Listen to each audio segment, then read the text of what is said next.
फुरुन्दानाको स्वादमा स्टोर गरेर 1 महिनासम्म राख्न मिल्ने, बच्चाहरूलाई स्कुलमा टिफिनको रूपमा पनि पठाउन मिल्ने एकदमै मिठो खाजा बनाउँदैछु आज म।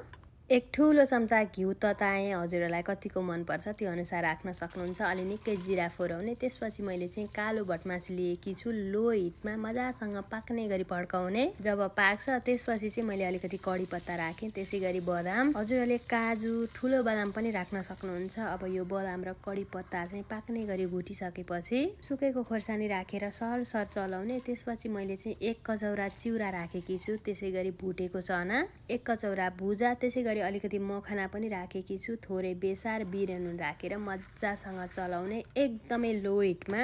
अलिकति पनि डढाउनु भने हुँदैन। जब यो जुरुम्म खाँदा चाहिँ कुरुम कुरुम हुन्छ त्यसपछि चाहिँ हिट अफ गरिदिने। अब यसलाई सेलाएर एयर टाइट कन्टेनरमा राख्नको लागि चाहिँ अर्को भाँडामा खन्याउने। ल हेर्नुहोस् त, हेर्दै खाउँ खाउँ लाग्दो एकदमै मिठो बनेको छ। ट्राई गर्नुहोस्।